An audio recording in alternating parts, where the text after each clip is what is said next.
Hello and welcome to a Linebreak Monday podcast with me, your host Sav. Today we have WalopyJoe or Hello. Ed and CC. Say hi, Ed, as you just tried to. I just did. I said hello. And CC or CharredCheese. I'm back. He's back with a vengeance. Yeah. No one. Did we know he was gone? Did we know he ever been here the whole spoke? time on every single podcast. Just haven't said anything. He's been drowned out by aggressive English voices. That's the issue. We have listeners who don't know what he sounds like. So, We have listeners who don't know what FOV sounds like. well, that's a shame. Yeah. Remember Barb's? Barb's is a throwback. Yeah, good times. Right. So what are we doing today, fellas? We're going to do the a Six Nations preview. Yeah, something like that. It starts on Saturday. It starts on Saturday. We're all reasonably hyped to varying degrees. I actually find I'm not particularly hyped at all, and I won't be until about either the Friday evening or 10 minutes before kickoff. Really? I never used to be that way, but it's sort of become that. It's a very subdued or delayed reaction. Oh. Okay. I'm excited. I've got tickets, so I'm. Oh well, I hate you then. Actually, I knew that already, though, didn't I? That you had did. tickets, not that I hate you. That's You a did new know that. development. We have a running schedule, and I think I want CC's response just quickly to the fact that Extra have just signed Santiago Cordero. That's not relevant to the Six Nations. Is he still there? I think we've dropped him. Is this the second that we start recording? CC actually just disappears from the call. Oh, no, it says he's listed. It does say he's here. Can you hear me? Gone. Yeah, we can hear you now. There we go. Classic. Oh dear. I just dropped and then came back. I saw it. I saw it. You log off and log back on, so I wasn't sure what happened. So it's Extra have just signed Santiago Cordero. I mean, I have no idea. Has he gone again? I have no idea where that came from. I wasn't expecting it personally. It's just popped up on my feed, and I think it's some of the best business that Extra have ever done. Yeah, is it Racing he's come from, or no? It says it's the very first time he's ever played outside of Argentina. So I think he's come who am I from thinking the. of? You know what? I'm thinking of Emhoff. You're thinking. Why am I of thinking of Emhoff? Everyone's thinking of him off. Yeah. He was in the best looking 15 thing, I think. Shocker. Yeah, he's a good looking bloke. But I think just briefly, Cordero is probably one of the best pieces of business that Exeter have done in a long time because we're all injured in the back line, and that's part of the trouble that England have got. So if we talk about the Six Nations, let's talk about England. Henry Slade injured. Oh, Jack I did Knoll not know that. injured. Well, Henry Slade's done his shoulder. What dick? Why has he done that? Yeah, he does these things. Obviously, one of the Vunipola, Billy's injured. Yeah. And there's a whole host of others that. Billy's replacement, Hughes, is injured. Yeah. Potentially missing Brown.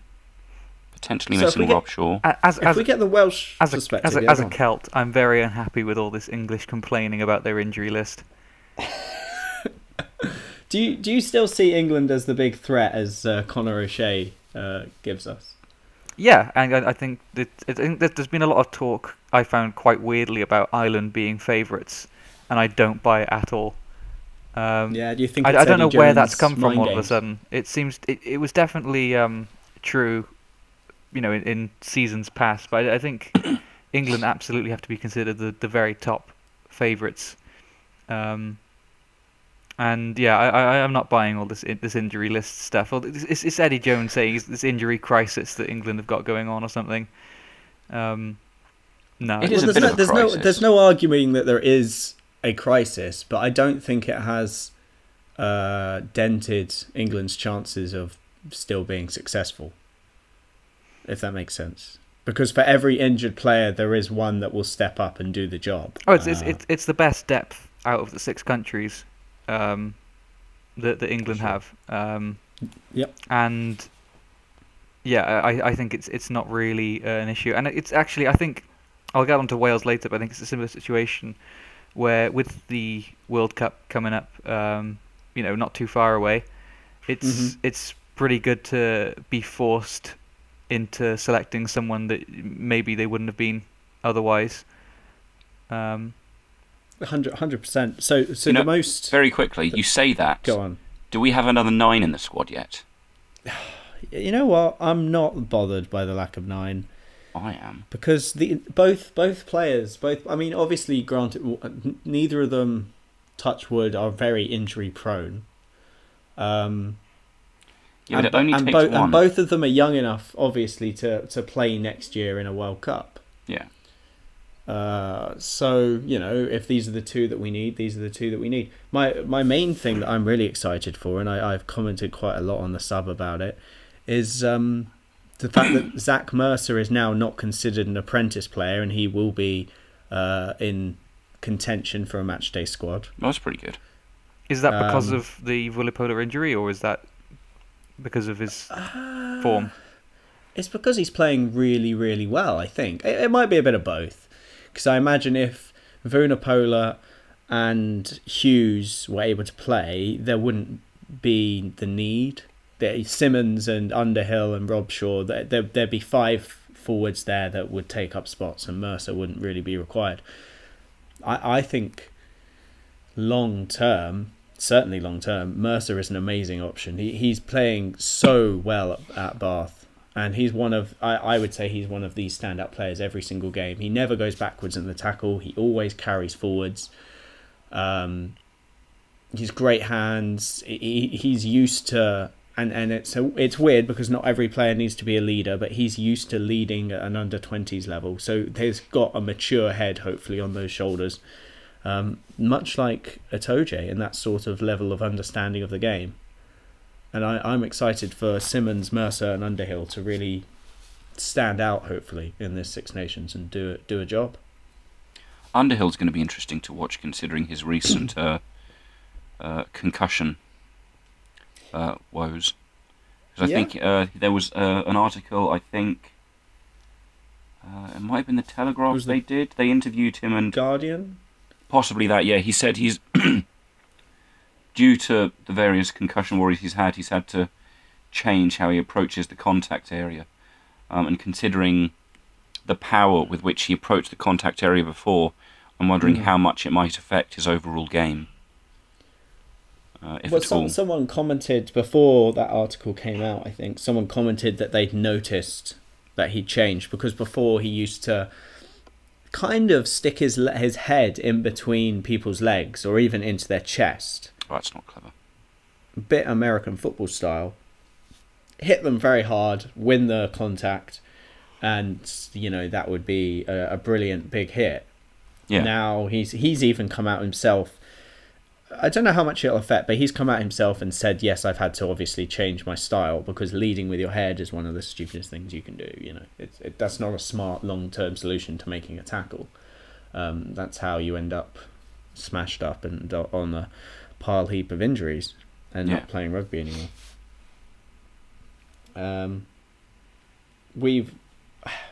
I'd say back row, as much as depth gets talked about, we are struggling a little bit in the back row. I think 7 is our biggest kind of I don't see much of Exeter play, so I can't speak to the talents of Simmons or Mercer. Simmons is good enough to play 7. He's quick enough. He chased down Stuart Hogg. Yeah. If he needs to play, personally, 8 is the danger area, because 6 we've got Robshaw, who apparently might be fit to play Italy, and then both Itoje and Laws can do an extremely good job there. So much so that I'm not worried about number 6. We can stick Laws in the back row. I think essentially versus Italy, and we'll talk about everybody's first games, I think, a little bit. Yeah. But essentially versus Italy, we've got a nice little soft start in which our back row can kind of start gelling together. So if Eddie Jones wanted to, he could put Mercer at 8, Underhill at 6, and Simmons at 7. And for me, that would be the most interesting and the best time to test these 3 players, because it's in a game where we're expected to win. these three players are playing well enough at club level that they shouldn't be fazed by playing these Italian players that aren't particularly playing well. They're not horrendous, but they haven't got Sato, they haven't got Campagnaro. They're missing a little bit of X Factor spark to win games. So I think trying out the back row, I think is a good option. I'm really into the idea of those back three. And I know everybody's Rob Shaw's a nailed down starter, and he probably is in a big match where we need to win. But he's coming back from injury. There's no need to shove him in quickly. Yeah. I think it's a good option. Don't know. I think the back line's already pretty much come out, hasn't it? Well, it depends if Brown plays, but I think it's going to be the back three is going to be May, Watson, Solomona. Which so we've got gives two me some defensive concerns. liabilities, and then Watson, who is not an amazing defender either. He's not bad, but he's not. He plays 15 for Bath as well, but he's not really had that chance to step up for England yet. Yeah, he's a good 15. The issue I've got, and I never released this video. Maybe I'll just put the video that I've edited on top of this podcast. But I've looked at the way that they play with Johnny May defensively and how they hide him and everything, and I get the distinct impression that they'll have. We were talking about this the other day, Ed. And we were talking about how they might have to hide Solomona a little bit as well. Hiding two wingers defensively is difficult, especially when you're also maybe trying to hide George Ford. Hence my I don't worry about Ford, to be honest, because although he does... I don't worry about him making the tackle. Well, yeah, I worry about the yardage he might lose. He goes backwards quite often in the tackle, but he still makes and completes the tackle. Yeah, there's no... Maybe it's a little bit unfair on Ford to say that I'm worried about him. I'm not worried about the tackle. I'm worried about yardage. In a way that I'm not. So if we compare somewhere CC, so Bigger's obviously not playing, but Bigger defensively doesn't often lose many yards when he makes a tackle, I would say, and Farrell certainly doesn't. Yeah, it's so, it's important to have that presence there. And like I said, if it becomes even more of an issue, it's not so bad if your 10's not great defensively, but he's got people around him who can sort of step up a little bit. But like you said, if you've got two wingers as well who are weak, you've got way too many people trying to cover weak spots. And it just becomes a bit of a worry. In the first half versus Australia, they sat Courtney Laws beside Johnny May defensively for a lot of the game. And although May was switching wings quite a lot, you could tell that there was a back row forward. Not babysitting, because it's too strong a kind of thing, but they were there. It was a game plan to look after May a little bit, I think. And that could just be the structure that Eddie Jones playing. It might not be targeted at May, but I think it fits into the idea that you need to look after these guys defensively because they're not the strongest. So... we'll see, and against Italy it'll be fine, I think, with Solomona and May on the two wings. I think that's a try-scoring combination anyway. That they're certainly going to get over the whitewash with those two boys on the pitch. And other than that, I think the front five and the core 9, 10, 12, 13 are pretty much going to be the same as same old. Just about, well, certainly starting. The inside backs and the tight five don't particularly bother me or worry me. Yeah. It's when it starts getting to... I mean, in fairness, Dan Cole can play 80. And so Tom Dunn's... Is it Tom Dunn? Or is it Alex Hep? It's Harry Williams. It's Harry probably Williams not going to get much of a yeah. showing. He'll come in instead of Sink, maybe. That's the idea. Yeah. Lewis Boyce, because Marla's still injured. He might get a showing if... I mean... Vunapola's going to spend most of the, he's going to spend most of the second 10 minutes of the second half looking for his contact lens, and then shortly after he'll have to get subbed off. Because he needs his rest. He's a big boy. To summarise England, we think that the core is still all there, and that the places they've lost, i.e. Daly, Knoll, Slade, maybe Mike Brown, they're not crucial. The biggest loss is obviously going to be a Vunapola Hughes combo, Yeah. But we've still got players that can step in. Yeah, I think the core of England are still very much unshaken, to be honest with you. Yeah. I think that front five and that core 10-12 axis with Youngs or Kerr at 9, completely fine. And England are still at the top level with no problems. And I do still think, well, I mean, looking at the schedule, we've got our easiest game first and our hardest game last. So it should be an interesting... we can build into it. Yeah. Moving swiftly on. Should we go to Wales just because we're going to have some... We have some authority there. We're throwing the alphabetical order out the window. Yeah, why not? Just throw it.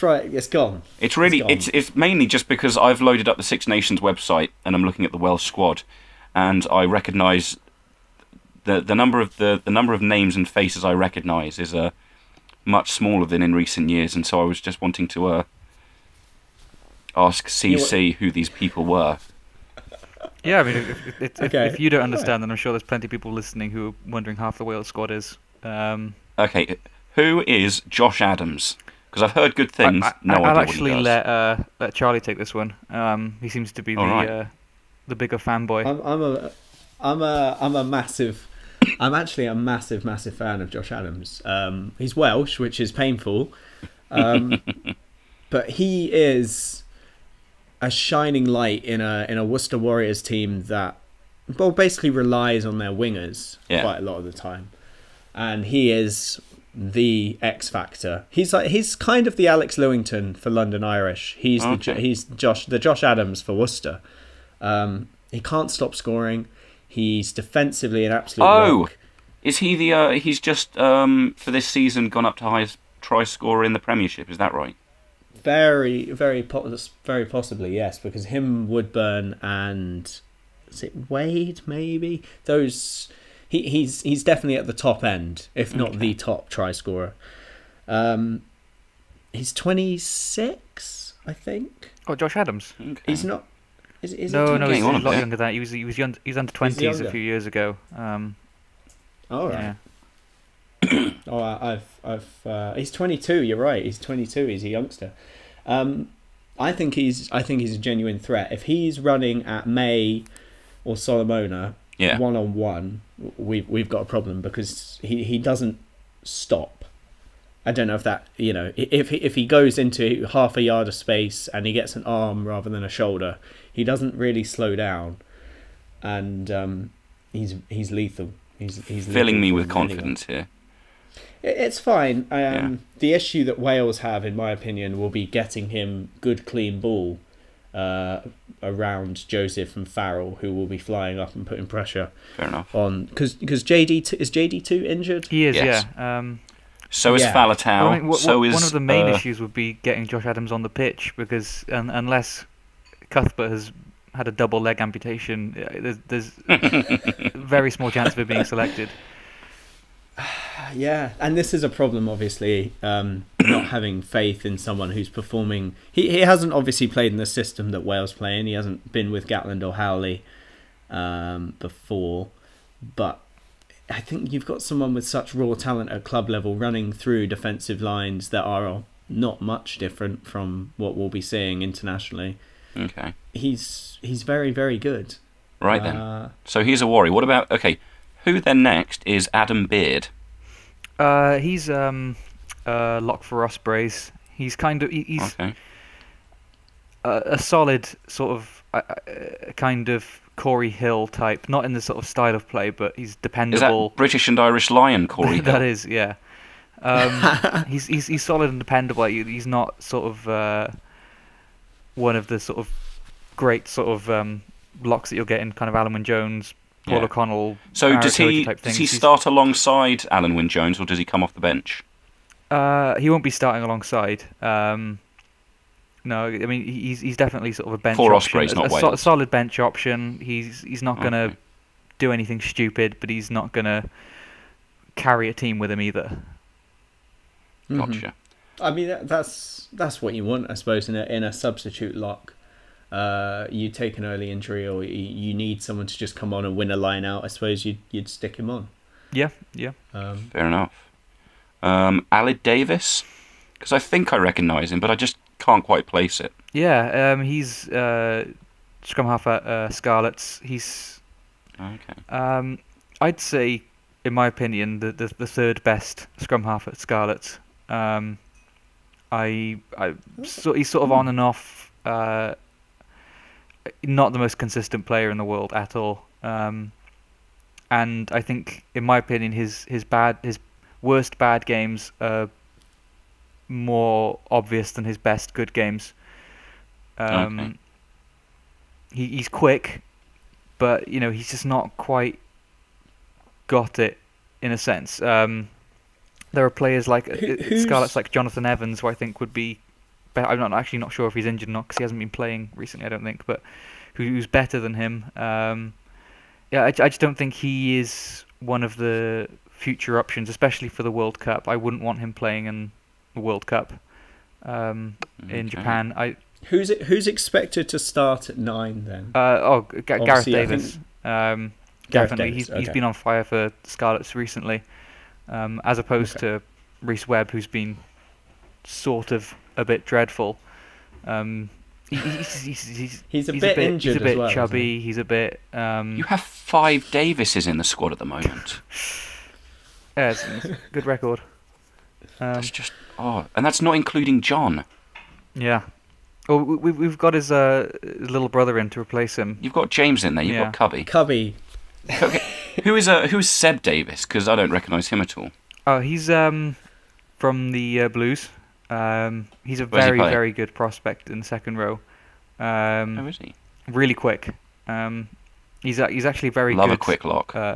Cardiff Blues use him quite as an option quite a lot to run in on an angle and make a break. Because not many people suspect, second row to be doing that too often, but he does it quite a lot, and he makes quite a lot of yards with his running. And he's got very good hands too. So he's a very good option. You might see him starting if there's 1 or 2 injuries. Okay. I'd like to see him starting, regardless. But I think that was a bit of Blues bias coming in there. But I suppose it's AWJ's got to get put out to pasture at some point. So, no better time than the present. Yeah, absolutely. Right. Just because I'm this way inclined, we talk about Gareth Davis obviously starting 9. You've got Bigger's injured and Priestland's injured. Who is filling that 10 shirt? It has to be Patchell. And Anscombe is fine. He's competent, and he's been playing pretty well for the Blues recently. But it's got to be. Forget about Owen Williams as well. He's in the squad, but I think they definitely see him more as a 12, considering how well he played there in the autumn. He's got to be seen as more of a 12, and the 10 just is Patchell. The things he's been doing recently with the Scarlets alongside Gareth Davis, you can't ignore it. And that's obviously a nice duo to have. Obviously, their connection at club level, you can bring that across, almost copy and paste it. And also, not to put words in your mouth because I don't know, but is Steph Evans is A, not injured, and B, is he likely to start if he's not injured? He's coming off a ban at the moment for a dangerous tackle. Which is, at least he's fresh. He didn't have the best autumn. I think Callum Amos outshone him in the autumn. Callum Amos was in fire in the autumn. But I think that you can't judge him entirely on that. There were very tough games in the autumn. And I think Steph will definitely get some more game time in the Six Nations, but it may be against sort of Italy off the bench or something like that. It won't be. I think Callum Amos is just coming back from an injury, which I think he'll start, considering his form in the autumn. I'm not sure how. Liam Williams is off, isn't he, for the first couple of weeks? Injured. Yeah. So I was going to ask. I've just North is out again now, and John Davis is out. So who do you have covering those 3 positions from 3 of your otherwise best players? It wouldn't be. You might have Hadley Parks playing at 13. Considering his game against South Africa was brilliant.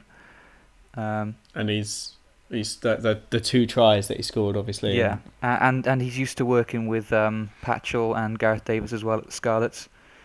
And if you've got someone like Owen Williams at 12 then as well, he's a great playmaker and getting Parks into the positions that he can be, where he's a finisher in the centres. And then on the wings... Sorry.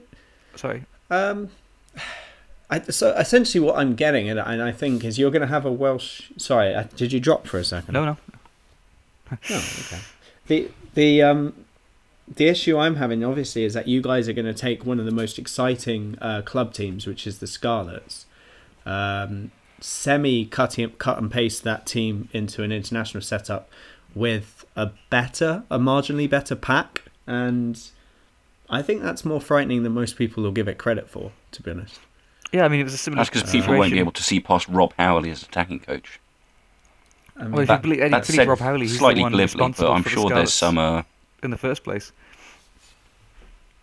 Yeah. So it's a perfect fit, to be honest.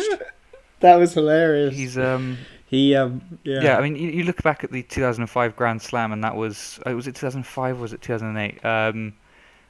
It was one of them had 13 Ospreys in the starting lineup because they were playing well at the time, and they just brought that on to the Six Nations and kept it going. So I think that I have no issues with pretty much playing a all Scarlets backline, however much possible it is. We've got to assume that whatever CC is saying is being recorded on his device. Has he dropped again? I don't know if he's dropped. He's robot voicing for me. I can't hear him anymore. You can't hear him anymore. Okay. I'm still here. We'll pick up with Wales on CC's return, I think. Should we move very swiftly on to Scotland, Ed? Yeah, while you're here. Yeah, I can. I know that because I asked specifically one of the question yesterday, and I know that I think one of the things their biggest concern at the moment is how affected their front row is, because I think across the 3 positions they're missing at least 6 players who would be either first or second choice. Or first, second and third choice. So I'm not entirely sure they have any first choice props to pick from, so it'll be second at best. Certainly Ferguson's out, and who is it? Nell is out forever. There's someone who's just forever injured for Scotland, and I've forgotten who it is. It might be Nell. Yeah. CC, are you back, or are you gone for good? His name's still there. I've given him a recall just in case. So, I mean, Scotland, forwards-wise, like you said, their front row might struggle. Yeah. Lots of injuries. They're going to have to pack their pack with a big back row and second row, which they're perfectly capable of doing. And hopefully they're ball carrying, and if they don't knock the ball on, with Russell, Ali Price, Hogg, Hugh Jones, Visser, Maitland to a certain extent, Seymour, they've got an absolutely lethal backline, and I think they're a huge threat this year.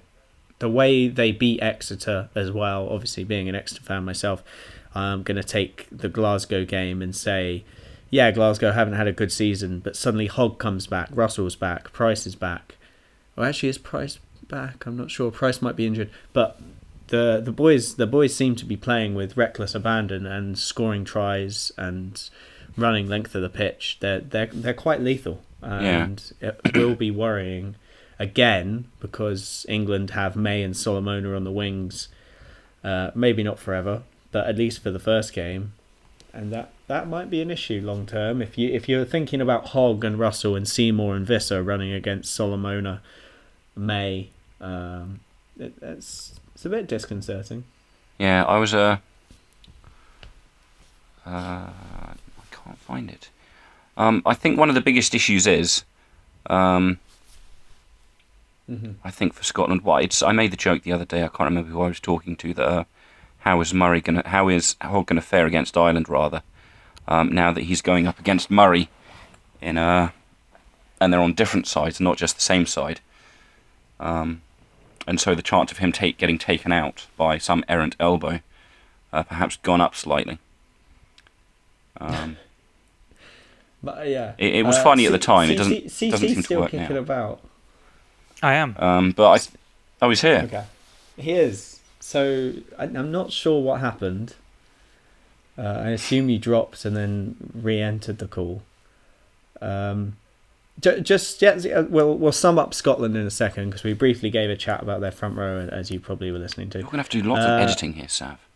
We will. I'll just throw it around everywhere. Wales-wise, how confident are you in terms of position and game plan and everything? Where do you think Six Nations-wise in the league table Wales are going to come this year? I don't think I can give a table position purely because I don't know how the other teams are going to do. Okay. But I'm definitely more confident about Wales's chances following the autumn, even though didn't really win any more games than usual, actually won fewer than the year before. But the way they played was definitely a lot better. I mean, the game against New Zealand for 60, 70 minutes was heroic.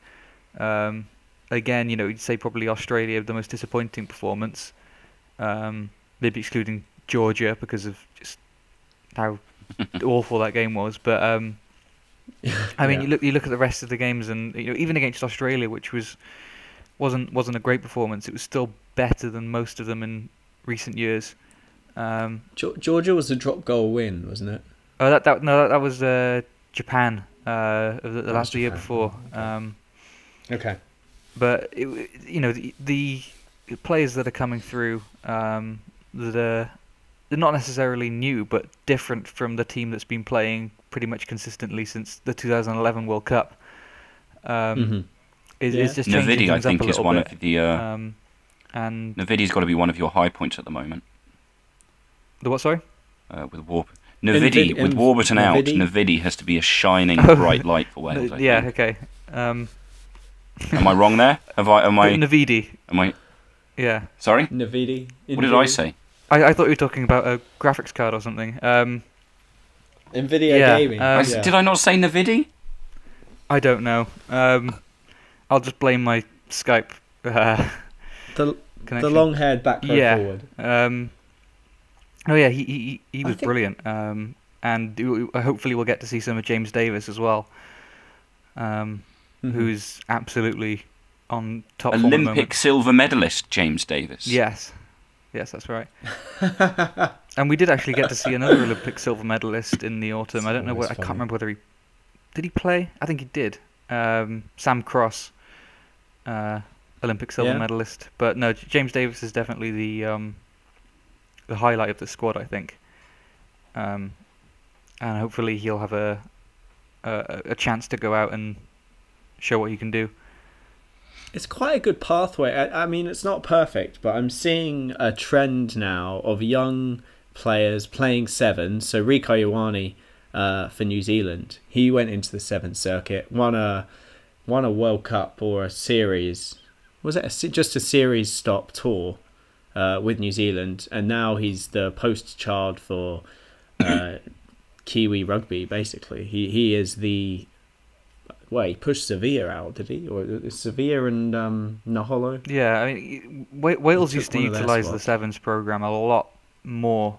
I mean, when you had Alex Cuthbert, Rhys Webb, I'm sure I can name a few more. Sorry, came through Wales sevens, as opposed to sort of. And you know the players you're getting through there are going to be fit as a fiddle and ready, and they know rugby.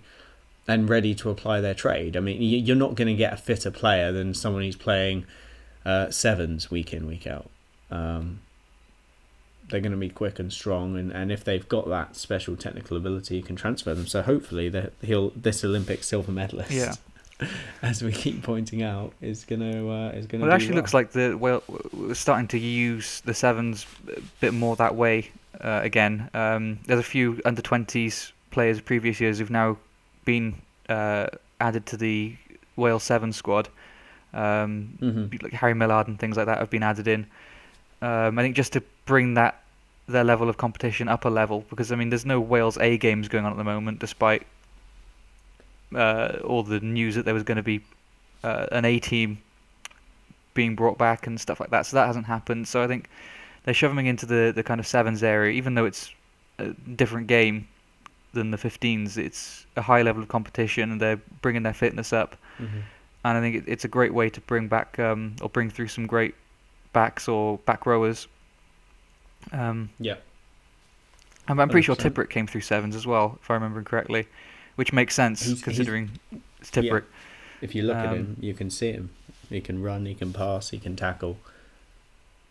He's got the whole package. And it's a lot like, I think James Davis. I think he's quicker than Tipperick. I think he's got better handling as well.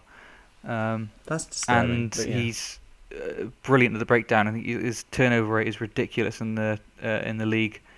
At least it was last season. I'm not sure how it is now, because he's had a bit injured. But his turnover rate is ridiculous. So he's definitely got it all. It's not like he's quick, but he's not great at the breakdown, or he's great at the breakdown, but he's slow. He's got everything. I just hope he can do it against sort of these big sort of games. So we've talked about obviously that hopefully Wales are taking some positive step forwards and playing decent rugby. If you were to pick one player to be your man to watch, I think this would be an interesting thing for us to just be able to see at the end of the tournament whether our predictions are quite. Who's your man to watch for Wales? It's tough because I'd love to pick James Davis, but I don't know whether he's gonna start. I mean, it took this long for Gatland to pick him in the squad, despite him being on form for the past season and a half, 2 seasons. I think Josh Navidi might have a better chance of starting, considering the injuries and considering the type of player that he is. I know a lot of people saw how he played against New Zealand, but I'd still count him as someone to keep an eye on. And in the backs, I think maybe if we're thinking Rhys Patchell, I mean, he hasn't been. People know about him, but people maybe haven't seen him play. His most recent Wales performance. I honestly don't think English fans will know much about him. I think people just sort of know him as being involved with the Scarlets and knowing the way the Scarlets play without really seeing him in action. Yeah. So I think Patchell's probably got the best chance of or should be starting at 10. I can absolutely see the team sheet saying Anscombe. But as a Blues fan, you'll be over the moon, right? Yeah. No, it's I wouldn't be ridiculously unhappy with Anscombe, but I think it would the players around him in the back line, it suits Patchell brilliantly. So yeah, I think definitely keep an eye on him. He's not just got. I mean, he's deceptively fast as well. It's ridiculous. You wouldn't think he's as quick as he is. Patches, 100%. And I think he'll. So in the forwards, you've got your back row. Yeah, Navidi. How am I saying it? Navidi. Yeah. Okay, Navidi. And in the backs, we've got Patch. Yeah, I think that's a good spread. I think that's who I'm going to say keep an eye out for. I've got maybe Seb Davis if he starts. Yeah, this is the issue we've got obviously with Wales, with a lot of rotation and a lot of injuries kicking about. We're obviously not 100% sure if these players will even start. We'll move on. We'll do Scotland briefly, Ed. I feel a bit bad for disrupting Scotland's time in the limelight. No, it's fine. We didn't know what we were talking about anyway. Yeah. Who do we think for Scotland? I mean, of the three of us, maybe CC's seen quite a few of their games. Who do we feel is going to be a shining light for Scotland? Aside from Hogg, surely. Yeah. Is this the year that, aside from Hogg and maybe Because Hugh Jones is quite obvious. Which game was it? The Exeter game that was it Exeter? Hogg came back. Yeah, and he just and tore you apart. It was amazing. Yeah, pretty much. I mean, there were some refs' decisions that we'll not talk about. I agree with that, but I also won't bring it up. But it's him playing with ball in hand, because he was clearly very, very affected by missing out on the majority of the Lions tour after almost being a dead cert for a starting position. And so seeing him come back, seeing him play the way he plays, I'm sure he will come good. It comes down to, I think most of all I'm going to be interested in who plays at centre, because I think Hugh Jones is back, and I've only seen him play a couple of times because the last couple of years he's had some very, very big problems injury-wise. But that's true of, I think, Scotland's centres as a whole. There's Dunbar and... who's the other one? Dunbar, Matt Scott, Hugh Jones, and there's another guy one. Who's the guy that's always injured? Hugh Jones. No, I've forgotten his name. Bennett. Mark Bennett. Yeah. So yeah, it's I think particularly with Scotland, because Christ knows who any of the other players are. I'm intrigued to see how the centres fare if they make it through unscathed. And Duncan Taylor, obviously. But especially because I mean, injuries are of course going to play a part. But I've seen lots of Scots, certainly because of how well they played during the autumn, and how well certainly Glasgow are playing at the moment. I'm not sure about Edinburgh.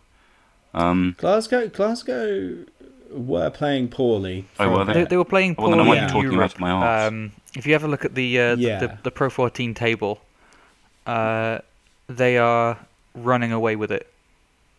Fair enough. In their conference. But it's. I'll just try and get it I'm up now. concerned about. That's the last I saw of it anyway. How they were doing, but before the last round of European games. There we go. So Glasgow at the moment, top of Conference A with 58 points.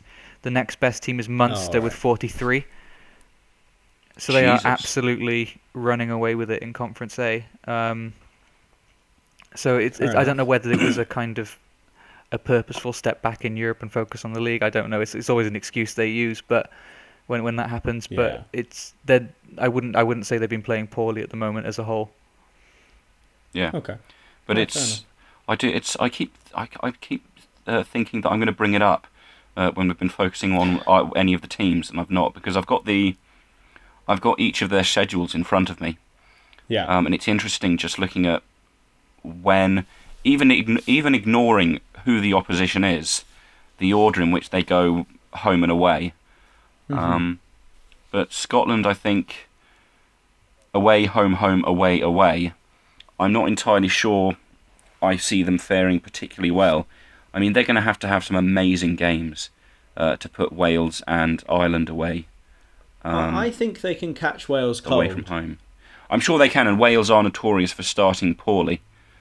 I honestly think this might be the most positive thing for Scotland in the fact that yes, they're travelling down to the Prince. Is it still the Principality? No, it's never been the Principality Stadium. It's you say this, CC. Millennium was always a sponsor as well. I was amazed when I found that out, but it's. Yes, the Millennium Falcon needs to know its branding around the world.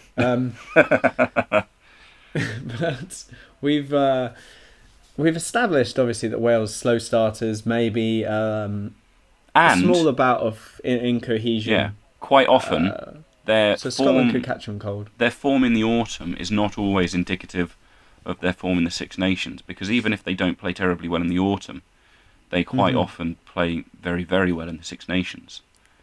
There are, of course, exceptions to that, because last year might still be a bit of a sore spot for them. I think I honestly think this. I know we've said that obviously England are strong and Wales could be strong if the Scarlets contingent play well. Yeah. I'd say this is a strong Scottish team as well. This is not. I mean, obviously the front row is struggling. But if we look past that somehow and the scrum doesn't end up being a major issue, they've got a very, very good back line. They've got a decent back row. They've got a good second row. This is a team that could bloody the noses of Wales early on and really set their standard and say, look, we're here to win this year. We want this. I think the scrum is going to be an issue against Wales. It's been absolutely decimated, Scotland. And with Wales, you've got the Scarlets front row likely to be starting. And that's a front row that... Well, Thomas Francis as well. yeah, that guy. And, but that's a front row that, for a majority of the game, tore apart packs in Europe. And will probably do the same against Scotland, I'm hoping. But it's, for once, Wales seem to have an upper hand in the scrum. And I think they're going to really take advantage of that. 100%. That should be the way that Gatland goes into that game. It's not the most exciting way to win a game, but you don't want to play expansive rugby versus. But you don't want to play expansive rugby versus Visser and Hogg and Hugh Jones. That would be the worst, and Russell. That would be the worst thing I think that Gatland could do. It would be playing in Scotland's hands, and he'd lose control of the game quite quickly, I think. So if Scotland can force Wales to play too expansively, I think Wales could be in trouble. But especially who knows? Wales follow up their home game with Scotland to 2 away games, England and Ireland. That could rock them quite hard. Those are 2 very tough away games. So should we move on to Ireland then? Quickly? Very quickly. Go on. Just sticking with Scotland, because depending on how it does, in fact, I wanted to. I'll bring it up in a second. Scotland with away, home, away, away. They're having France at home, and I fancy their chances for that game because Christ knows what's going on with France. The middle week, they're hosting England, and I read a stat yesterday that kind of blew my mind. Because it's just weird considering how different it is between home and away. For instance, Scotland were at Twickenham last year and they scored 3 rather good tries, and they have done on a few occasions at the years over Twickenham. Up at Murrayfield, when playing England, they haven't scored a try against us since 2004. And I find that stat and you know what? Amazing. I remember. Do you remember when we were there, Ed? Yeah. You remember how many times they entered our 22? Yeah. You remember how many times they knocked the ball on 5 meters out? Yeah. It was incessant. It felt like a mental block. Yeah. I mean, it might not be, I don't know, but it felt like there was this barrier to mentally for Scotland to be able to actually score a try. But there was no reason for it. No, really. I know. And considering the team they are, but I think because it's looking into it, the fact that it's been 14 years. Granted, only half of those are up there, but 7 games of no tries. 7 years. It's mental, because even the last time we nilled Scotland, we were in Murrayfield, we weren't at Twickenham. And I just think it's such a bizarre stat that I know everyone generally lifts their game against England, but the fact that they have performed better against us on our home turf, or the fact that we leak more points when we're at home, I just find rather odd. I don't know if it's a Scottish mentality, but certainly I can imagine being in the heartland of England, being not oppressed, but like so many people want you to lose. You are going to be absolutely on the top of your game, and you'll be playing like there's nothing to lose in Twickenham. Whereas playing at home, sometimes I can imagine that there's a lot of pressure and that you've psyched yourself out almost. You're playing in front of all of your friends and family and the whole of a nation. That'll psych you out. Maybe. So, I mean, that's my only explanation. I think Scotland could do... I'm actually worried this year. I'll be going to the Murrayfield game. Without us. And we'll see. Yeah. Yes, without you. It's been... Well, I've got 50 minutes recorded-ish. Yeah. Should we move swiftly on to Ireland? And then we'll skim over France. We'll forget the continentals. They don't matter.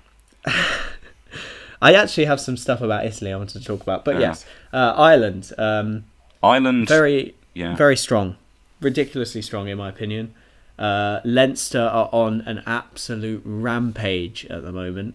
Yeah. I don't think there's a team in Europe that can front up to them in the way they're playing, and I think the only way that they will be disrupted from this rampage is because of the Six Nations taking all their players yeah, and making them obviously play an international. The interesting side note there is actually the two of the strongest teams in Europe at the moment. I'd say Leinster and Scarlets are playing each other, I think, twice during the Six Nations.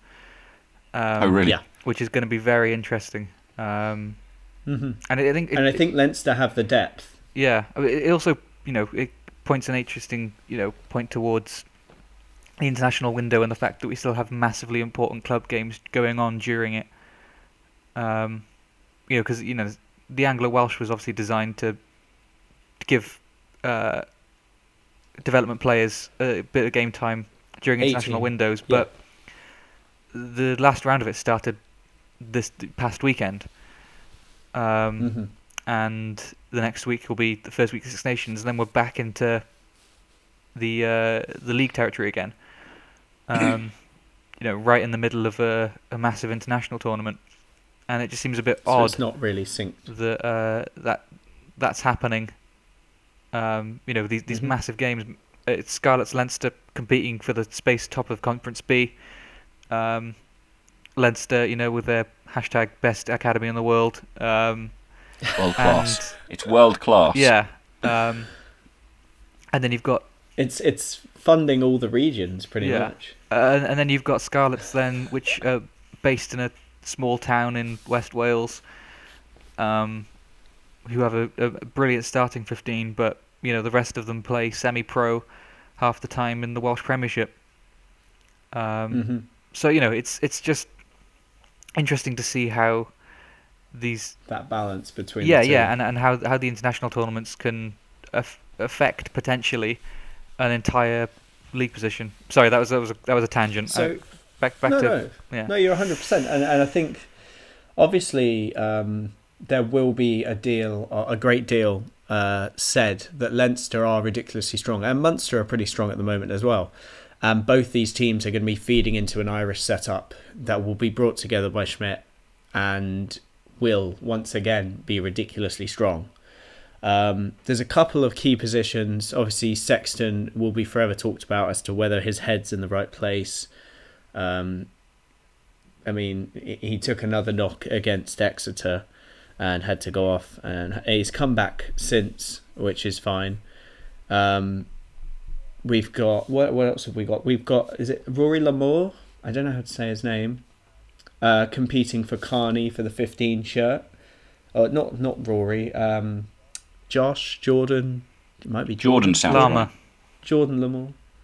Lama. Anyway, how you say his name. He is playing ridiculously well. I've only ever seen it spelt written down. I'm sure the commentators have probably said it at some point.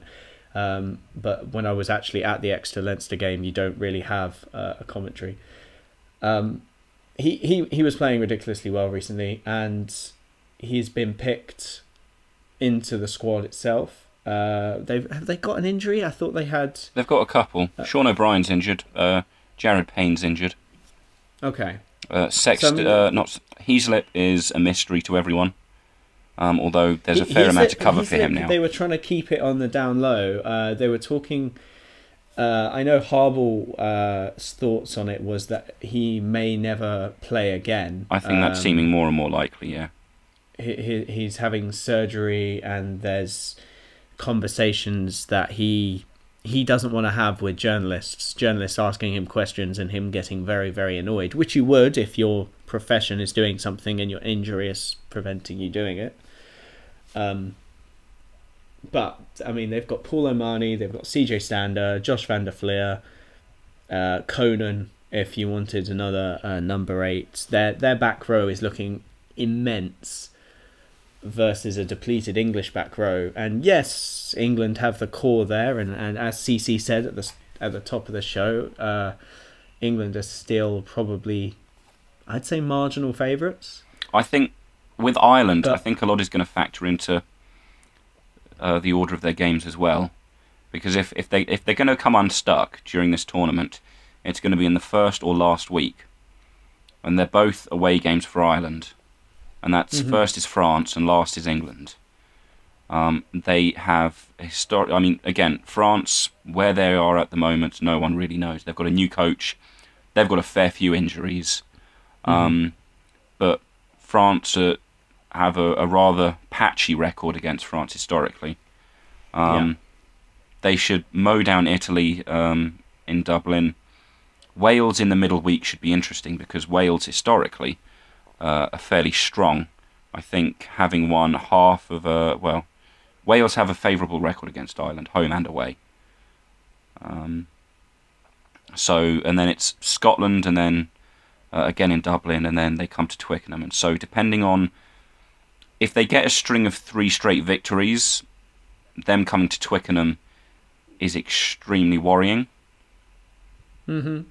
I feel that. And so I also think if they're coming off 4 straight victories, I'm terrified.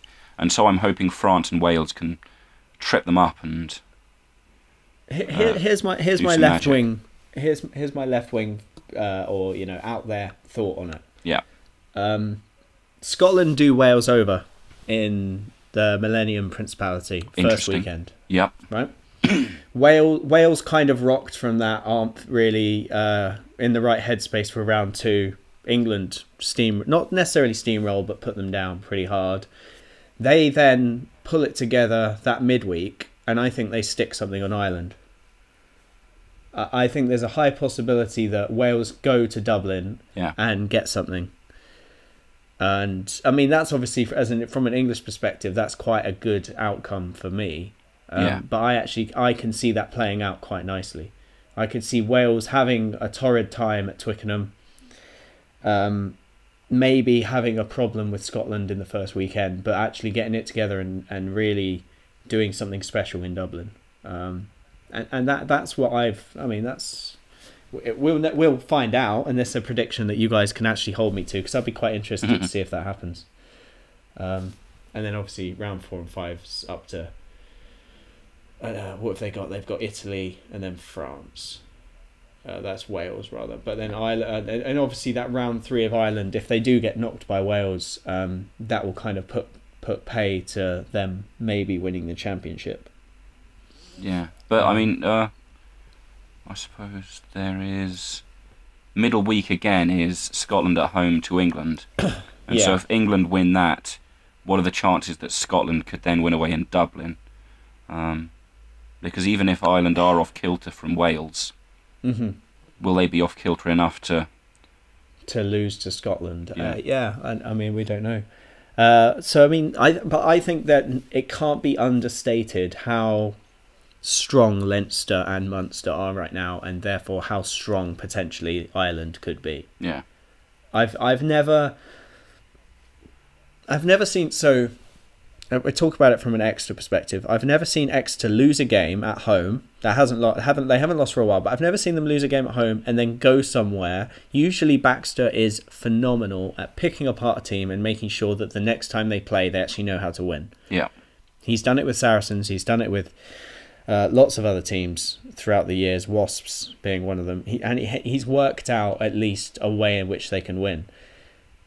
And we came to Dublin, and for the first 45 to 50 minutes, we were doing brilliantly. We were winning. And then we didn't score anything.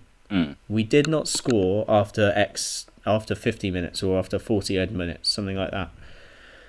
And that was a Leinster team that is going to be in the Irish setup. So I think teams are going to struggle. I really do, because they're just... I think it's something that gets brought up, but mechanically speaking, the way that they play the game, they are phenomenal. And if Schmidt puts the correct system in, they're going to be very, very difficult. It's a very strong Irish team. CC, what are your thoughts on Ireland? Just it's really difficult to tell. I mean, I don't like to compare their provincial success with their international, because historically they haven't necessarily matched up. Yeah. Okay.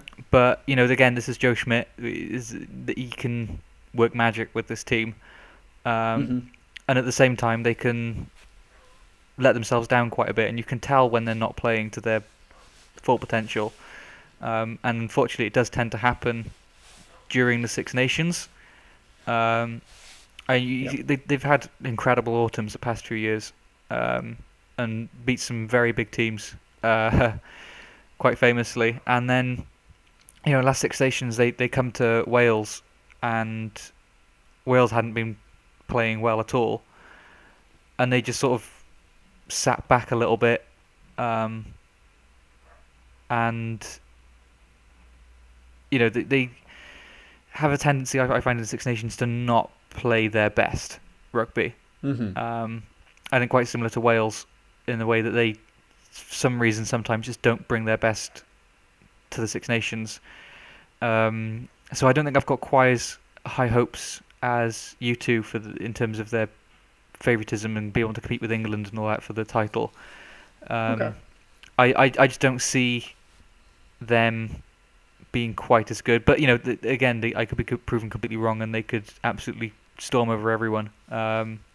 They definitely have the ability to do that. I'm not saying they don't, but I just think I haven't seen anything from the past few years in Six Nations that would mean them being favourites going in.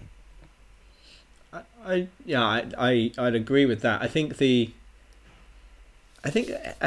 you've maybe picked apart they're mechanically, and I say this again as if that's a real kind of thing, but technically those players are brilliant and they're playing very well for club. It's again, if Schmidt can put them in a team right away, get them playing together, and get the headspace right, because obviously, like you said, they went to the Millennium Stadium and they're playing Wales, and it wasn't enough. It's not good enough. And maybe there's a mental barrier, and that's part of the reason why I think Wales could go to Dublin and actually do quite well. If I was a betting man, the other games might factor into it a little bit, but I would perhaps put a little bit something on Wales to do something in Dublin.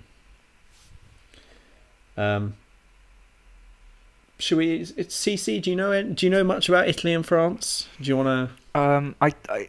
I'd like to talk about Italy, but I think France is the funnier of the two, so I think we should go with that first. Okay. They've just been raided by the police, which is brilliant. They were giving Montpellier special treatment, or was it Racing? One of the two, and they were giving them special treatment to not get fined as much as something else. I don't know. All their club owners are hilarious, evil Bond villains. It's amazing, and they're being they've chosen Jacques Brunel as their head coach, which is amazing. The stubbornness to pick a French coach over a good one is just one of the most French rugby things they could have done, and I think very in keeping with character. So I think it's very good for that for the Six Nations. But no, it's just a complete mess at the moment. I mean, they've definitely got some good talent coming through. They've had loads of very, very, very talented backs come through the past couple of seasons. If you look at Saran, half the backs in La Rochelle, and things like that, people coming through. But just the French team itself has just been a total mess, and I just think it's I've gone past the point of being sort of like which France is going to turn up and just enjoying it. I just want to laugh whatever happens. It's going to be funny. Whether they've picked a young bunch of debutantes, and it's all. I don't get it. They can win the Grand Slam and hammer Wales if they want, because that would be hilarious. That would be brilliant. It would just be. I think the world rugby would explode. I don't know if anyone would understand. And they're meant to do it. It's a Lions year, isn't it? Yeah, thing. That tradition broke after the last Lions tour, didn't it?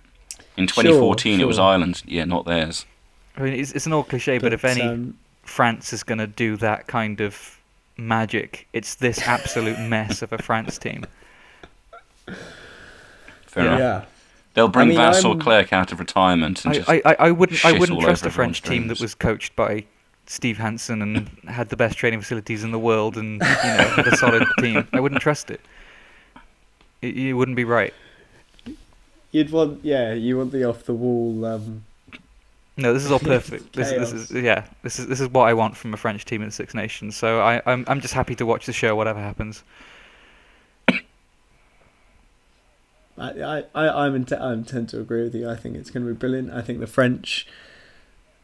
Yeah, we're going to sit back and we'll watch. I think it is underlined, as you said right at the beginning, that they're literally, the police have raided the French Federation of Rugby. They've had to actually. It's mental. It'll be like HQ, Rugby HQ of England, the RFU being raided by the police. This is the sort of thing that you hear in like a film or a TV show like Spooks or something, where this whole. But no one's batted an eye. It's expected. Of course, the FFR has been raided by the police. It would be weird if they weren't. It's. And you've obviously got the issues that we were talking about last episode with Bastereau and then his club owner supporting it's the homophobia and the chaos that's happening in France over that. And obviously it's not necessarily the French people that are up in arms about it, but everybody's going, what? This is like the norm for you. I don't know. This is. I think everybody, certainly the English-speaking sphere in the Six Nations, just look at France and go, we don't understand, and chaos is your natural form. Yeah, it's wonderful to see. It's one of the the modern wonders of world rugby. Is just France and everything that goes on within it. I'm happy to be watching it and not in it, to be honest with you. Imagine being a French fan at the moment. In fact, imagine being a French fan throughout history and trying to cling on to this idea. Although I will say they've made a very good decision that's sensible and well thought out in that they're playing Italy in Marseille, I believe. They are, and it's a great stadium, and it normally has a great atmosphere whenever you see the club sides play there. They're more likely to fill it. It's slightly smaller than the Stade de France, and I think it's going to be one of the most entertaining matches of the Six Nations. Just because you'll have a bit more. It'll be a bit closer. It'll feel a bit bit more alive than the normal sort of Stade de France games, which feel a bit. You've got a brass band playing and some booing, and that's it. So yeah, I think that'll be quite interesting. Savage. All right.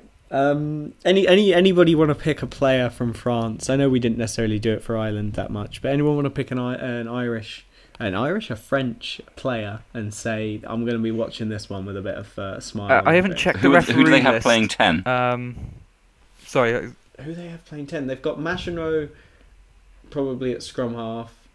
I didn't ask about scrum half. Bellew? I've never heard of that. I will watch him. And something that looks a bit like jailbait, which is actually jelly bear or something. I know the one. It's. So we'll see. And they might play Power at 10. No, Parrot is injured, as is Dulin. Parrot and Dulin are injured. I see the red mark by Power now. That's a bummer. But so I don't know. I think if we just have to hang our hat on someone we know that will be phenomenal and play well, I think Vakatawa is the one that you just go, yeah. Oh, is Raka going to get capped? Is he? I'm just checking the referee list now.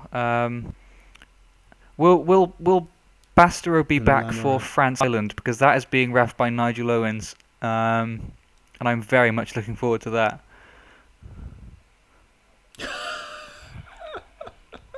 I don't think he is. I think Bastereau, because Bastereau misses one match because of his ban, and Marla misses two. And I think they both should have missed just Is that right? Which The one? first Which match. game is? But he is Nigel assistant Owens for reffing? their The first one, France, their Ireland. fourth match, I believe. I think he misses it. Maybe, yeah. Round 4, France England. So No, fifth Nigel round. Sorry, Owens will fifth. be Oh, so wait, do we only get Nigel as an assistant and not a full ref? He's fifth round. Okay. yeah. Wait, no, not that one. Is it, The Welsh. There's one game, of them. the Welsh game. Okay. I'm getting No, it wait, wrong. what? That can't be right. Scotland. Gee. Scotland. Okay. Scotland game. I've got them all in front of me, Yeah. but I haven't got the refs. The Scottish game. That's their second game. All right, that's round two. Okay. So, Does France, is Nige absolute reffing chaos. England I think he's only got as a one full ref for one full match, ref, or is he just running touch? game, as far as I'm aware. No, he's not. No, he's Scotland, England as well. That's cool. really annoying. Oh. Oh, that's all right then. He's I'm at all right. Murrayfield, Nigel Owens. That would be lovely. I wouldn't mind that. That would be good. Because at least, as I think they say on the Three Red Kings podcast, at least it'll be a show.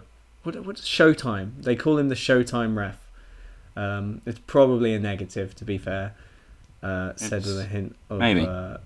With a smirk. People complain that he draws attention to himself, but at the very least he lets the game flow. Well, he likes, I think their point, and it's not that I don't necessarily agree with it. Their point is that he likes the game to be an amazing contest and a show for the fans, which is a good thing and why people like him. Yeah. But not necessarily at the most strict adherence to the laws. I think he makes it more obvious that that's what he wants. Where I feel like a ref Which I like think Wayne is Barnes is quite whatever. similar in that, but he doesn't I haven't show it off studied in him the enough. same way. You get a similar game out of Wayne Barnes, but he's quieter Yeah, maybe. about it, and yeah. Yeah, there's not as much flair, maybe. No, I'd agree to an extent. Barnsley does do a similar thing. We'll talk about Italy, although we've not a huge amount to say other than they are looking to be struggling probably this year. They've got Campagnaro's injured. Sato's injured. Sato recently It is came bad, off but injured as well. they've been bringing through after some looking quite great bright backs, and, in exciting, especially Zebra. I would say. And they've been doing quite well. I don't know whether it's just they've always been good and just had poor coaching in the past. Because I know Conor O'Shea's been involved with both of them, giving tips and things like that. I wouldn't be too worried. You know, Sato is huge. They're not just good wingers or they're not just good backs for Italy. They're good backs in general. They'd make, I think, most teams start as, if not bench. But full stop. I think that in a way, in terms of World Cup and future tournaments, Campagnaro and Sato are going to be starting. There's no question about that. And I think it would be a really good time now for Italy to build some genuine depth. Because it's not their only problem, but it's definitely one of them. In terms of they've got some great talent, but as soon as they're injured or they're not playing for whatever reason, 100%. you've got it was pretty bad a few years ago when they're bringing Orkera back and stuff like that, and it's not ideal. There's no one filling in. But for them to build some genuine depth, have two or three players in each position where you can say any of them can start, and it's a good starting place for them to build a proper team that can challenge the bigger teams then.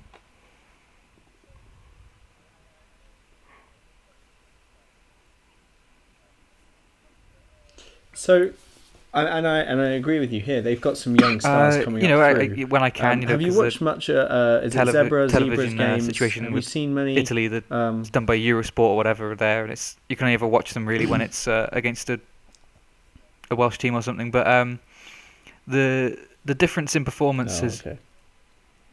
Sorry. The Welsh team. Okay. So is it Renato Giamaroli? The squad up a second, but I mean, in terms of Zebra and Benetton, Rioli, I don't know how you say his name. The difference I'll copy in this season has been amazing. They've played at such a different level. The Yeah, it's normally, you just say that the Italian That's teams what I've play been well at hearing as home, well, to be fair. and they're not that good away. And usually when they do play well at home, it's because they've bullied another team and they can't let them play the game they want to play. But they've been able to fight back in terms of their backs. They've scored some great tries. Yeah. That would be considered standard of any top team in the Pro 14. And yeah, they've been. Sorry, I'm just getting the squad up now. It's just been a bit. Guys like Esposito have been playing well. Yeah, that's fine. It's been Carlo Canna. You can't ignore him. I'm not sure of the injury situation at the moment in their backs, because I think there's a bit more than just Campagnaro and Sato, if I remember rightly. But no, it's not the end of the world that they're missing them. Very I think possibly. they've definitely got the there to fill in, and I'm really looking forward to seeing what they can do.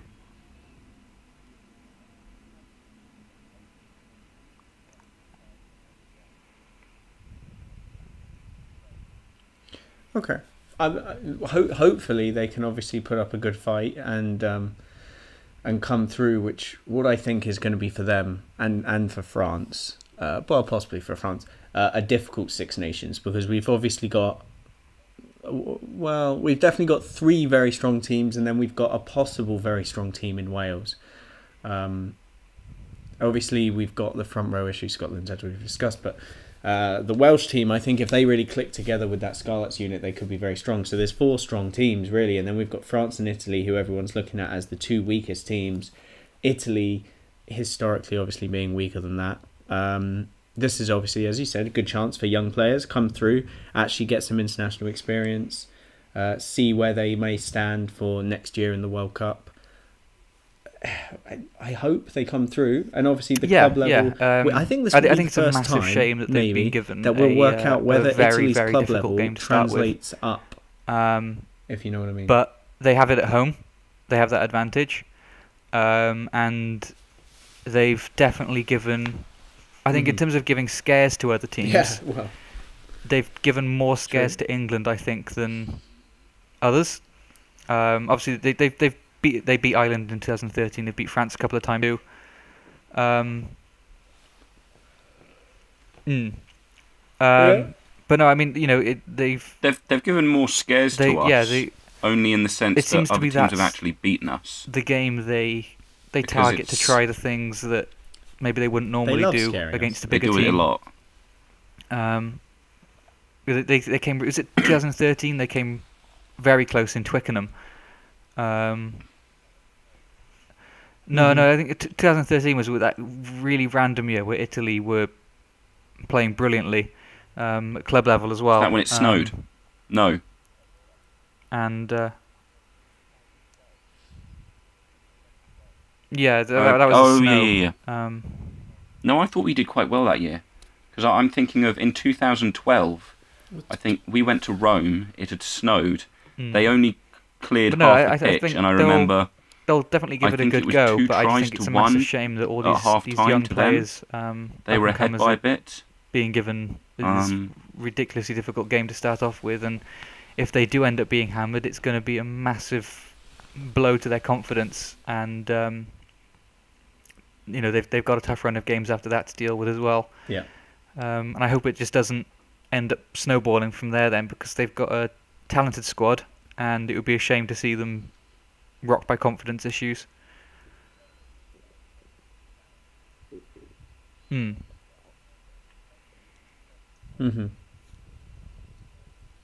I think one of the things that O'Shea will be good at is the mental resilience. He will obviously let them know, look, you've played possibly the favourites, one of the strongest teams in this tournament. Yeah, you'd hope so. Day one. If they do come out of that England game with a massive defeat, I think he will be able to keep their heads together.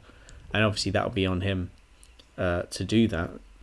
if they do stick something on England and get a couple of tries and maybe come close, I think I think it's quite a realistic idea. Maybe take advantage of the fact that we might play a slightly weaker back row I think Conor Shea's intelligent enough as well to know then that Italy will he's be in not a strong going to win the position, Six and maybe Nations they can this year. translate that club level form. But to get a big scalp Oh. would be just as important to them, I think. So I think targeting England and probably the France game, because that'll mean a lot. France not necessarily the best team around, but in terms of the rivalry, it will mean a lot to get that win, especially in France. They've beaten everyone else in the Six Nations apart from England. Would England be a first-time scalp? Because Yes. have they beaten Ireland? Yes. They've beaten France.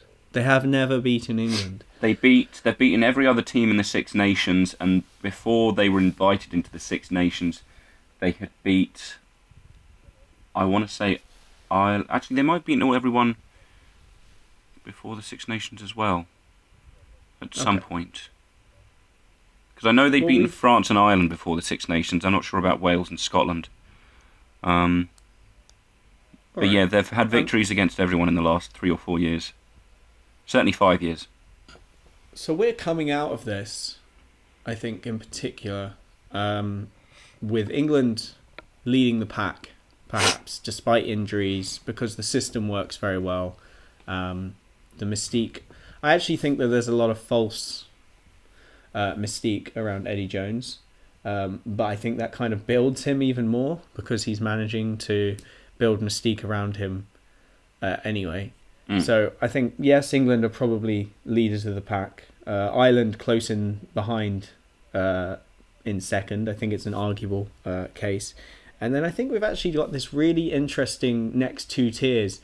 So we've obviously got the top tier of Ireland, England. We've then got Wales, Scotland quite close together, with Scotland trying to get onto the heels of Ireland. I can see that happening, yeah. And then we've got this France and Italy mess. I wouldn't be surprised. Italy are on the come up, and France could end up being wooden spoon holders. Really? Well, the way France are just like, nobody knows. This more than any year. I think most years, like people say, "Oh, France, we're not sure," right? Yeah. But in reality, we've watched them play, and we kind of understand what their tactics are, right? They play a big forward game, and then they try and kick points and blah whatever. This year, they picked a team that nobody gets. The coach is random. I'd like to say Wales as well. I'd like to promote them from kind of disappointing. I think there is a possibility of the to be sort of maybe a kind of wild card position for the, I wouldn't say first, but maybe second, third, because this is a backline we haven't seen at this level before, ever. Wales has pretty much had the same, one or two swapping out at a time, but pretty much the same backline again since 2012, 2011 World Cup. I think it's strong. And then all of a sudden, it's just going to be a whole change, everything. There's not going to be maybe only one or two positions that you could say going to be 100%. The ones that are regulars. The rest of it is going to be totally new. We saw a bit of it in the autumn, but again, that's a totally different thing to the Six Nations. And I think that normally I go into Six Nations thinking, I have hope, but not a lot of confidence. I'd rather throw my bets at this team that is unknown than the team that you are kind of 90% sure is going to cock it up at some point. Yeah.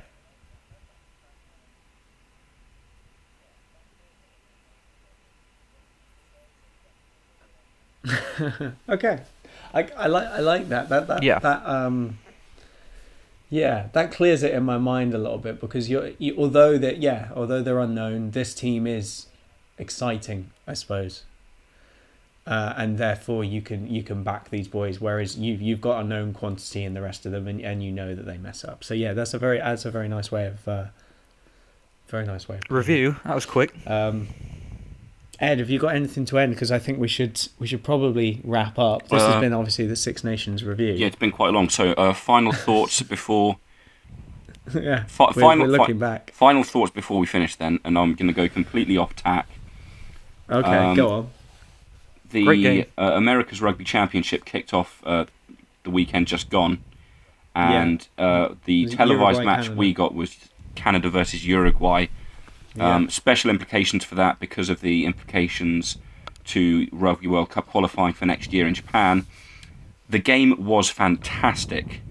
Uruguay played brilliantly. Canada did all right for themselves, but ultimately shit the bed. And considering the time difference between when these games are on and when the Six Nations are on, if more of them are televised, even if it's in the middle of the night, I suggest people find them out because it's more Test rugby and it may just well be just as entertaining and just another avenue to support a different team. Okay. Cool. I like that hype. Was it Intercontinental Americas? It's America's Rugby Championship. America's Rugby Championship. It is between go on. Canada, USA, Argentina 15. It's not the full team. Okay. Uruguay, Brazil, It's Chile, I think, isn't it? and Brazil. Okay. Brazil. That's good for Brazil. And I can't remember the other team. There might be 5, or there might be... Hang on. Chile. There we go. That's what it is. Chile sounds right. Chile sounds right. Well, that's... I mean, yeah, that's end it at that. There you go. So Six Nations preview rather than review. And then actually just don't watch that. Go and watch the Americans. No. You can watch both because of the time difference. These games are going to be on like 1 a.m, midnight. What we can't watch with the Six Nations on is the Rugby European Championship between Georgia, Romania, Russia, Belgium. I want to say maybe Spain or Portugal and... Spain, I think. Yeah, one of them. Or both of them. So what you can do, here's Sav's top tip. Go to a Six Nations game, especially if it's a late one, say in Paris. I think they've got a 7:45 or 5:45 kickoff. Go to that game, go out, get drunk, get home midnight, and stay up, and then watch the Americas all the way through 1 a.m. all the way to 4 a.m. And then just you can sleep a little bit, and then wake up in time for that Sunday morning or that Sunday afternoon Six Nations game. Sounds like a plan. You can really roll that onwards. I was just to add the added importance to the Rugby Europe Championship as well. There are World Cup places at stake there as well. It's qualifying, isn't it? For I believe Europe 1 is the qualification or something. Romania obviously favourites, but Spain and Germany, probably more so Spain, with a chance of nicking it from them. Then, runner-up to them then goes into the repechage, who will meet Canada and a couple of other teams. Or I assume Canada. I can't see Canada getting out of the World Cup qualification with Uruguay. So, it's got a bit more spice to it this season. Georgia obviously not available to qualify because they already have. So yeah, I think keep an eye on that, and hopefully, I say hopefully. Sorry to any Romanian fans out there, but it's nice to have a bit of a shake-up in the World Cup every now and again. Hopefully, Germany or Spain can do a bit of a job. It would be really cool to have Germany actually. I'd very much like another team to make it because there have been 8 World Cups, and 2015's was the first. Without a debutant team. 2015, every team had played before in a World Cup. We're stagnating as a sport. We're stagnating. Got to keep growing. Got it. Yep, that's the key. Grow until we're an over-encumbered and not supportable. Yep, that's the key. that's the Super Rugby motto and the Pro 14 motto. I'm hyped. I'm actually really excited for the Six Nations now. I've got to admit, like Ed, maybe a week ago, I was not at all. I wasn't really thinking about it. I've come away from rugby for a little bit, but now I'm... Yeah, once I got over the hype of the Anglo-Welsh Cup, I can focus all my energy on the Six Nations now. Woo! Okay, and also Cordero signing for Exeter. What a hype moment. Oh my god. That came out of nowhere, I'll be honest with you. He wasn't linked with us at all. He was linked with Exeter, he was linked with Munster. He was everywhere but Exeter, and then suddenly they've put out, oh, actually, yeah, we've signed Cordero. Don't worry. Yeah. So yeah, this has been Linebreak. Actually incredibly rugby focused, I would say. I do like the this week. spin that we had an incredible focus for the first 90 minutes, and then in the last 2 just went off in a different direction. Yeah, just chaos. Let's do that. But it's still rugby, so it's fine. Just this has been very much a Puritan's rugby podcast. I quite like it. Although the chuckling over France being awful, that was pretty good. Yeah, I hope that doesn't come back to bite us in the arse. I'm sure we'll have a sure certain blue lemon have a chat with us about that, but I haven't seen him about recently, but actually no, I saw him in the Bastereau thread. What am I saying? Of course he was in that one. Classic blue lemon. Oh my god, his views are all over the shop. He confuses me every single day. Right, yeah. This has been Linebreak Rugby. I've been Sav, droning on about all sorts of nonsense. We've had WalopyJoe or Ed and CC. If you want to say goodbye, chaps. Bye, chaps. goodbye. So should we stop our recording? Yes. Yeah, sure. It's just been... I'm not even kidding. I started in the light, right? Yeah. And it's dark. And I'm nowhere near the light switch, and I'm stuck to my headphones. So I'm like just sitting in the dark with my computer screen. It's 10 to 5, and it's not dark, but the problem is that I didn't want anyone watching me through the window. So I've shut the curtains, and that was an